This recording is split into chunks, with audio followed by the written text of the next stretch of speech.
I knew I was taking a chance driving with a suspended license, which was why I was extra careful. I didn't speed. I didn't float any stop signs. I signaled before every turn. My tail lights and brake lights all worked. The police should not have pulled me over, but this was Benton Harbor, and I am a black man, so I got pulled over anyway. The cop was cool, though.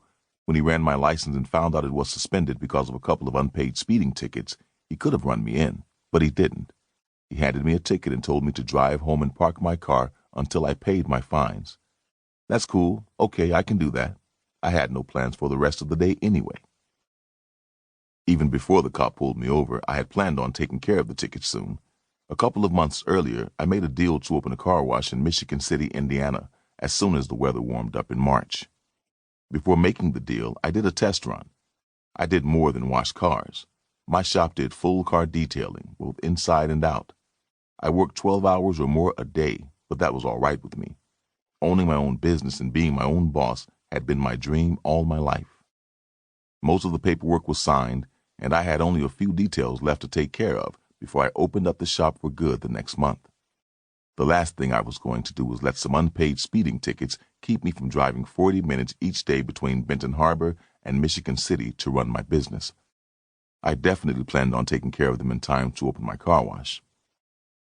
After the cop let me leave, I drove over to my grandma's house where I was staying and decided to just chill for the rest of the day.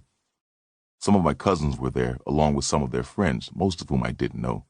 There is always a crowd at Grandma's house. I've got a ton of cousins, and some of them were always around. That wasn't a big deal for me. I hooked up my PlayStation 2 and started playing some games. One of my cousins came in and played a couple of games with me. He told me he really liked my game system. "Why don't you sell it to me?" he asked. I told him, "No, man, I don't think so." "I'll give you $100 right now," he said. All right, sold. I needed the cash to pay off my tickets. Between that and the money I had from a check I just cashed from another job, I had about all I needed to pay them off. After I sold the game to my cousin, we kept on playing. This was pretty much all I had planned for the day until one of my brothers, Buck, called to tell me he just talked to my ex.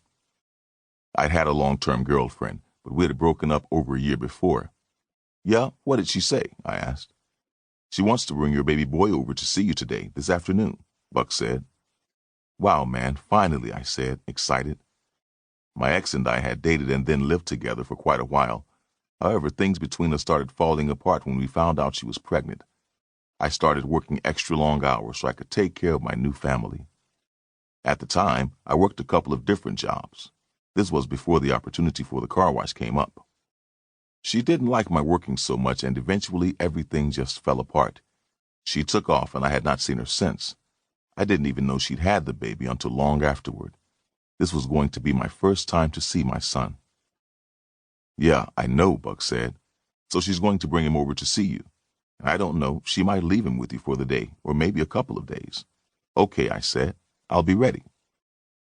When I hung up the phone, I went to my room and changed my clothes and got ready to meet my son for the first time.